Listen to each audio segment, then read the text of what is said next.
Nashik station, তার সামনে কিন্তু বাস স্ট্যান্ড, ঠিক আছে। এই যে বাস 245-এর এই বাসে করে আমরা চলে যাব হচ্ছে গিয়ে ত্রম্বকেশ্বরের পথে। দেখতে পাচ্ছেন নর্মাল যে বাসগুলো হয় এই বাসগুলোই চলছে এখান থেকে। এটা একটা কোনো সিটি ট্রান্সপোর্টের মধ্যে আন্ডারে চলছে বাসটা, একদম স্টেশন ওই যে বাইরে গিয়ে দেখাই যদি এই কাজটার বাইরে দেখুন, এটা হচ্ছে গিয়ে স্টেশন।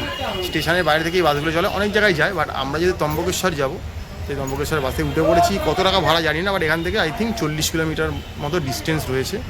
ঘন্টা দেড়েক তো আরামসে লেগে যাবে, এই সন্দেহ নেই, 2 ঘন্টাও লাগতে পারে। তো ঘড়িতে এখন বাজছে হচ্ছে 3:15, কখন ছাড়বে জানি না, ছাড়লে দেখাবো বলবো। মোটামুটি আমাদের মহারাষ্ট্র ট্যুর চলছে। আমরা প্রথমে তো দেখলেন কলকাতা থেকে মুম্বাই এলাম, মুম্বাই ঘুরলাম, ওখান থেকে আমরা শিরডি এলাম, শিরডি থেকে শনি সিঙ্গাপুর ঘুরলাম, ফের সেখান থেকে সাম্বাজিনগর এলাম, সাম্বাজিনগর থেকে অজন্তা, ইলোরা, ওখানে কৃষ্ণেশ্বর দর্শন করলাম, করে আজকে আমরা চলে এলাম হচ্ছে গিয়ে নাসিকে। নাসিকের হচ্ছে ত্রম্বকেশ্বর। তবে নাসিক স্টেশনের সামনে কিন্তু নয়, অনেকটা দূরে যেতে হয়, ঠিক আছে। যেমন কৃষ্ণেশ্বর যেমন যেতে 40 কিলোমিটার, এটাও সেরকম যেতে হয়। তো এই মুহূর্তে চলে এসেছি নাসিকে। নাসিকে দেখলেন আগের ভিডিওতে আমরা আমাদের কোন হোটেল আছে সেই হোটেল দেখালাম, একটু খাওয়া দাওয়া করলাম স্টেশনের সামনে। এবার বাসে উঠে পড়েছি, বাট বৃষ্টিটা একটু ট্রাভেল দিচ্ছে, সারা ভারত জুড়ে যদি বৃষ্টি হচ্ছে। তো আমরা উঠে পড়েছি মন্দির দর্শন করতে যাবো বলে। তো কেমন লাগছে কি এসে নাসিকে? ভালো, বাট এবারে এত বৃষ্টি হচ্ছে, রাস্তা কাদা প্যাচপ্যাচে। যে জায়গাটা থাকবো বলে ঠিক করেছিলাম সেই জায়গাটাতে শুনছি মানে গোদাবরীর দুপাশে প্রচুর হোটেল আছে। ওখানে জায়গাটার নাম হচ্ছে একটা অন্য জায়গাটা, এইখানটা থেকে একটু দূরে আর কি, পঞ্চবটি। তো পঞ্চবটি ওখানে এর আগে ছিলাম এসে, এখন তো শুনলাম ওখানে কি প্রচুর জল, এখন জানি না সত্যি কিনা। ওখান থেকে মন্দিরটা আরেকটু কাছে, এখান থেকে পঞ্চবটি প্রায় 10 কিলোমিটার, 7-8 কিলোমিটার এরকম। তো এই মানে ওয়েদারের জন্য না অনেক ভালো জিনিসও ভালো লাগে না, এই হচ্ছে ব্যাপার। এখন এবারে একমাত্র ভালো হওয়ার শেষ আমি যেটা মনে করি, মন্দিরে গিয়ে ঈশ্বরের দর্শনটা পেয়ে গেলে তখন এই খারাপগুলো আর তখন আর গায়ে লাগে না, যে ঠিক আছে কোনো ব্যাপার না, এই সব ঠিক আছে, অলোক। এটাই হচ্ছে দেখা যাক। বাসে উঠেছি, কতক্ষণ কী লাগবে জানি না, কত ভাড়া সবই বলে দেবো, দেখিয়ে দেবো আপনাদেরকে। দেখতে থাকুন। অনলাইন হলে অনলাইনে পেমেন্ট, ক্যাশ হলে ক্যাশে পেমেন্ট। তো আমরা এখন চলেছি 12 জ্যোতির্লিঙ্গ আর 1 জ্যোতির্লিঙ্গ ত্রম্বকেশ্বর দর্শন করতে। তো মহারাষ্ট্রে 3-3খানা জ্যোতির্লিঙ্গ আছে, তার মধ্যে আমরা আজকে 2য় নম্বর জ্যোতির্লিঙ্গ করতে চলেছি। এবং এই ট্যুরে আরেকটা জ্যোতির্লিঙ্গের দর্শন আপনারা হয়তো পেয়ে যাবেন আমাদের এই ভিডিও থেকে। তো দেখতে থাকুন, লাইক করুন। পুরো যাওয়াটাই আমরা দেখানোর চেষ্টা করি যতটা পারবো আর কি। এখানে বাস সার্ভিসটা খুব ভালো দেখলাম, বেশ ঘন ঘন বাস আসছে, এই 10-15 মিনিট দাঁড়ায়, তারপর আবার এখান থেকে লোক নিয়ে চলে যায়। এখান থেকে অনেক জায়গায় যাওয়ার বাস রয়েছে, বাট আমরা তো সব রুটগুলো চিনি না, বাট আমরা ত্রম্বকেশ্বরেই যাচ্ছি। এই যে আমরা নাসিক থেকে বাসে উঠেছি ত্রম্বকেশ্বর যাবো। তো আমাদেরকে বলা হলো ভাড়া পড়বে এক একজনের ওই মোটামুটি 70 টাকা। তো 70 টাকা করে ভাড়া করলে তো অনেক মানে যাওয়া আসায় একবারে 140 টাকা। কিন্তু আমাদের ওখানে স্টেশনে কিছু অটোওয়ালা ধরেছিল যে অটো রিজার্ভ করুন, আপনাকে সাইড সিন করাবো, ঘোরাবো। আর যদি আমরা ওখানে বললাম না আমার দরকার নেই আপাতত, তখন আমাদেরকে বললো যে আপনার যদি শেয়ারিংয়ে নিয়ে তাহলে আমাদের থেকে পার সিট নেবে 200 টাকা করে, মানে একটা অটোতে 4 থেকে 5 জন বসবে, ওটা 200 টাকা করে শেয়ারিংয়ে নেবে। তো সেখানে যদি আপনি এই বাসগুলো নেন যেটা স্টেশন থেকে ছাড়ছে ত্রম্বকেশ্বর যাওয়ার, সেখানে কিন্তু আপনার বাসে কিন্তু আপনার ভাড়াটা পড়ে যাচ্ছে মাত্র কিন্তু 70 টাকা যেতে, মানে এক সাইডে 70 টাকা। আর অটোতে সেখানে নিচ্ছে এক সাইডে 200 টাকা। এবারে বাসে যখন উঠে বসলাম, যে টিকিট কাটবো বলে যে কন্ট্রাক্টর এলো, সে আমাদের জিজ্ঞেস করলে আপনারা ত্রম্বকেশ্বর যাচ্ছেন, আজকে কি ফিরবেন না থাকবে? আমরা বললাম যে না আজকেই ফিরবো। তখন আমাদের বললো তাহলে আপনারা একটা বাসে পাস বানিয়ে নিন। এটা মহারাষ্ট্রে চলে খুব, যে বাসে পাস বানানো যায়। মানে এই যে পাসটা বানালাম দেখাচ্ছি আপনাদেরকে। এই পাসটা বানানোর মানে হচ্ছে কি আপনি এই পাসটা বানালে সারাদিন যতবার ইচ্ছায় বাসে উঠুন, আপনাকে আর কোনো ভাড়া দিতে হবে না, একটা ওয়ান টাইম ভাড়া দিলেই হয়ে যাবে। তো আমার ত্রম্বকেশ্বর আসতে ভাড়া লাগছিল হচ্ছে কি 70 টাকা, মানে আসতে 70, যেতে 70, 140 টাকা। তো ওরা বললো এই বাসের পাসটা ভাড়া পড়বে হচ্ছে কি 110 টাকা, তার টিকিট দেবে আমাকে। এই 110 টাকা যদি আমি এটা কেটে নিই, আজকে সারাদিন আমি যতবার বাসে উঠবো এই কোম্পানির বাসে কোনো ভাড়া আমাকে আর শো করতে হবে, খালি আমার সাথে আমার আই কার্ডটা থাকলেই হলো, মানে আধার কার্ডের একটা থাকলেই হলো। তো আমার বললাম হ্যাঁ ফোনে আছে, বললে কোনো অসুবিধা নেই। তো আপনাদের টিকিটটা আমি দেখাচ্ছি ব্যাক ক্যামেরায়। এই দেখতে পাচ্ছেন লেখা আছে 1 ডে পাস, QR কোড দেওয়া রয়েছে। তো বারবারই পাসটাই চেক করবে আর আমাকে সারাদিন আগে চলতে দেবে। তো এটার ভাড়া পড়লে 110 টাকা। এটাতে কিন্তু আমার কিন্তু এই ত্রম্বকেশ্বর আপ ডাউন হয়ে যাবে, প্লাস যদি আমি আরও সারাদিনে বাসে উঠি আমার কিন্তু আর কোনো ভাড়া কিন্তু পড়বে না। এটা কিন্তু এই সিটি লাইন বাসের আন্ডারে রয়েছি, সেখানে কিন্তু এটা চলছে। তো আপনারা যারা এখন বাজেট ফ্রেন্ডলি ঘুরতে পছন্দ করেন তারা কিন্তু এরকম একটা মানে 1 ডে পাস কেটে নিতে পারেন, কেটে কিন্তু সারাদিন কিন্তু বাসে করে ঘুরতে পারে, যেটা আমরা করছি। আমাদের বাস এখন চলছে একদম ত্রম্বকেশ্বর মন্দিরের দিকে।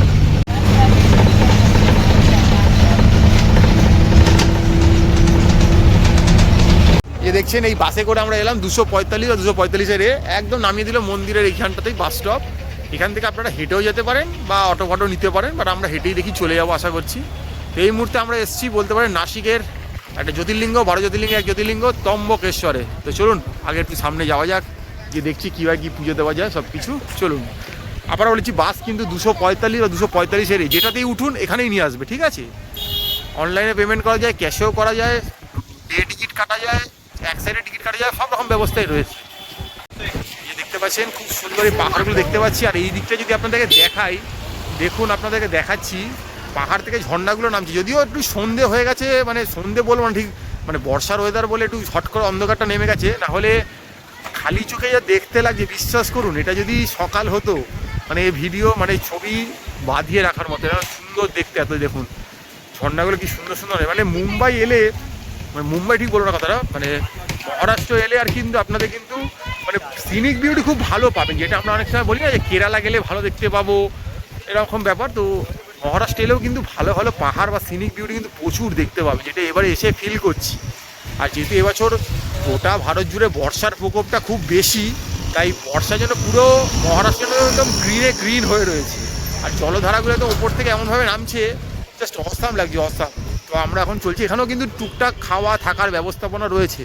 তাহলে কেউ যদি মনে করেন মন্দিরের সামনে এসে থাকবেন, ইজিলি থাকতে পারেন, কোনো অসুবিধা কিন্তু নেই। তো চলুন সামনে গিয়ে দেখবো আর কি পদ্ধতি রয়েছে, সবই বলবো আপনাদের।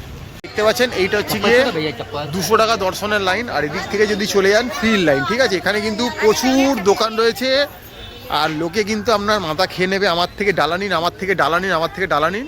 জুতো রাখার কাউন্টার আছে, রাখতে পারেন, তাও কিন্তু বাইরের লোক জুতো রেখেছে। যদিও বর্ষাকাল, মানে বর্ষার সময় এলে কিন্তু অবশ্যই জুতো রাখার কাউন্টারই রাখবেন, সেটা বেটার হবে। তো প্রচুর দেখতে পাচ্ছি দোকানপাট রয়েছে এখানেও। আপনি দর্শন করতে এসে আপনার যা ইচ্ছা আপনি সেটা দিয়ে পুজো দিতে পারেন, এখান থেকে কিনতে পারেন, বাড়ি থেকে জিনিস নিয়ে আসতে পারেন, আপনার যা মনস্কামনা যা রয়েছে আপনি করতেই পারেন, কোনো অসুবিধা নেই। আবারও বলে দিচ্ছি, আমরা যে সময় এসেছি এই সময় ফ্রি রয়েছে, তাই আমরা ফ্রি দর্শনে, ফাঁকা রয়েছে বলেই ফ্রি দর্শনে চলে যাচ্ছি। কিন্তু আপনি যদি চাইেন 200 টাকার দর্শনেও কিন্তু আপনি যেতে পারেন, এরকম কোনো ব্যাপার নেই। দেখতে পাচ্ছেন এই যে ঢোকার জায়গা শ্রী ত্রম্বকেশ্বর দেবস্থানম ট্রাস্ট, এখান থেকে ফ্রি দর্শনে যাওয়ার রাস্তা। প্রচুর ব্যারিকেডিং রয়েছে, আমি যদি জুম করি দেখতে পাবেন এখানে কিন্তু মন্দিরটা কিন্তু মানে ভগবানের দর্শন কিন্তু হচ্ছে, দূর থেকেই দেখা যাবে। একদম গর্ভগৃহে হয়তো ঢোকার পারমিশন হয়তো পাবো না, দূর থেকেই দেখা যাবে। তো দেখানোর চেষ্টা করছি। তো এই মুহূর্তে রয়েছে কিন্তু ত্রম্বকেশ্বরে 12 জ্যোতির্লিঙ্গের এক জ্যোতির্লিঙ্গ। এই দেখতে পাচ্ছেন এই ভেতরে রেলিংগুলো করা আছে, রেলিংয়ের মধ্যে মধ্যে দিয়ে হেঁটে যেতে হবে, বসার কিন্তু পর্যাপ্ত জায়গা আছে। তো আমরা এখন যাচ্ছি জেনারেল লাইন দিয়ে, কিন্তু হ্যাঁ আগে বলেছি এটা কিন্তু ফ্রি দর্শনের যে লাইন সেটা দিয়ে আমরা যাচ্ছি। ম্যাডামও আসছে, আমিও যাচ্ছি। রেলিংগুলো রয়েছে, রেলিংয়ের মধ্যে দিয়ে যেতে হয়। এখানে যাওয়ার সময় কিন্তু খাবার জলের ব্যবস্থা রয়েছে, আর এটা আপনাকে ঘুরে ঘুরে যেতেই হবে, কিছু করার নেই। আর এই যে আবারও দেখাচ্ছি, এই দেখুন পুজো চলছে এখানে, দেখতে পাচ্ছেন এখানে কিন্তু পুজো চলছে। আমরা এখন ভেতর দিকে যাচ্ছি, গর্ভগৃহের দিকে। দেখতে পাচ্ছেন হঠাৎ করে বিশাল একটা ভিড় এসে গেল, মানে একটু আগে ফাঁকা দেখাচ্ছিলাম, এখন ভিড় এসে গেল। ভালোই ভিড় রয়েছে মোটামুটি, বাট কিন্তু ফ্রি দর্শন কিন্তু খুব তাড়াতাড়ি হয়ে যায় মোটামুটি, এটা একটা ব্যাপার স্যাপার। দেখাচ্ছি আমরা লাইনে রয়েছি দুজনেই। প্রথম কোনো মন্দিরে কেদারনাথ বাদ দিয়ে এখানে আমরা মোবাইল টোবাইল নিয়ে ঢুকতে পারছি এবং ভিডিও করতে পারছি, এটা একটা ব্যাপার স্যাপার। তো এটা এখন নাসিকের একটা 12 জ্যোতির্লিঙ্গে এবং 12 জ্যোতির্লিঙ্গ এক জ্যোতির্লিঙ্গ ত্রম্বকেশ্বরে রয়েছি। তো যাচ্ছি ভেতর দিকে, মোটামুটি আশা করছি ঘন্টাখানেকের মধ্যে আমাদের দর্শন হয়ে যাবে। আর এই বললাম 200 টাকার কুপনও আছে, সেখানেও আপনারা যেতে পারেন, তাহলে আরও তাড়াতাড়ি হয়ে যায় 10 মিনিটের মধ্যে। ত্রম্বকেশ্বর জ্যোতির্লিঙ্গ কিন্তু স্পর্শ করা যায় না, আমি আগেই বলে দিচ্ছি। মানে দূর থেকে দেখতে হয়, আর আয়না দিয়ে রিফ্লেকশনে দেখা স্পর্শ করার কোনো জায়গা নেই। আসবেন তারা কিন্তু আয়নায় দেখার চেষ্টা করবেন, আমরা কতটা কি দেখতে পাচ্ছি সবটাই দেখানোর চেষ্টা করবো, আপনাদের দেখতে থাকুন। বাট মানে আগে যারা এসে তাদের মুখে যা শুনতে পাচ্ছি যে অনেকটাই পরিবর্তন হয়েছে, অনেক চেঞ্জ হয়েছে। আগে সব কিছু ছিল না, রেলিং টেলিং এসব ছিল না। আর সময় যাচ্ছে, যত দিন যাচ্ছে পরিবর্তন হচ্ছে। আর আগে মন্দিরগুলোতে যতটা মানে দর্শনার্থী আসতো, এখন তো সেই তুলনায় অনেকটাই ভিড় হয়। তো সেই কারণে হয়তো সেটাকে মেনটেন করার জন্য এগুলো করছে, কিছু করিডোর তৈরি করা হচ্ছে, নতুন করে সাজানো হচ্ছে, একটা নতুন লুক দেওয়া হচ্ছে। বিভিন্ন যে জ্যোতির্লিঙ্গ, যেমন রামেশ্বরম স্পর্শ করা যায় না, তার মধ্যে ত্রম্বকেশ্বরও একটা স্পর্শ করা যায় না ত্রম্বকেশ্বর। চলুন, একদম মনে হচ্ছে সামনাসামনি চলে এসেছি মন্দিরে, তো দেখা যাক। আর কিউআর কোড রয়েছে, আপনি যেহেতু ফোন আনতে পারবেন, তাই কিউআর কোডেও কিন্তু আপনি ডোনেশন দিতে পারবেন, নট না যে আপনাকে হুন্ডিতেই টাকা দিতে হবে। প্রাচীন মন্দির। এখানে ত্রম্বকেশ্বর নামের মধ্যেই মানে নামটা একটু ভালো করে যদি কেউ বোঝার চেষ্টা করেন বুঝতে পারবেন, ব্রহ্মা বিষ্ণু মহেশ্বর ত্রিদেবকে একসাথে এখানে রিপ্রেজেন্ট করা হচ্ছে। মহাদেব একা 3 দেবতাকে একসাথে রিপ্রেজেন্ট করছে। পাওয়ারফুল বলা হয়, যাদের কাল সর্পদোষ হয় তারা কিন্তু এখানে এসে কাটাতে পারেন। এখানে অনেকে ওই রাশি, আপনার গ্রহ নক্ষত্র এগুলো দেখতে পারেন, অনেক কিছু করা যায়। তো সেই সম্বন্ধে সব বলবো আপনাদের, দেখতে থাকুন। বাইরে চাতালে দেখা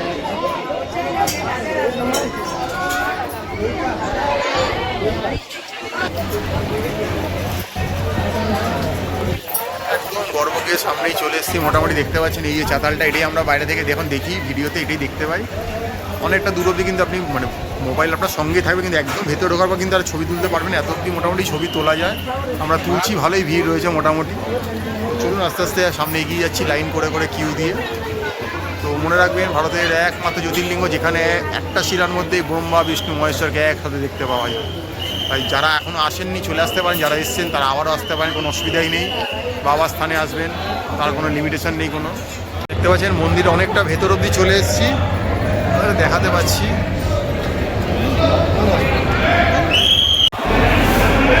দেখতে পাচ্ছেন মন্দিরটা দেখুন, ভালো করে দেখানোর চেষ্টা করছি।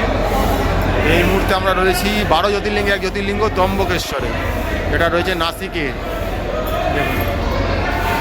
আর এই যে দেখুন টিভিতে দেখাতে পাচ্ছি এখানে পুজোটা চলছে।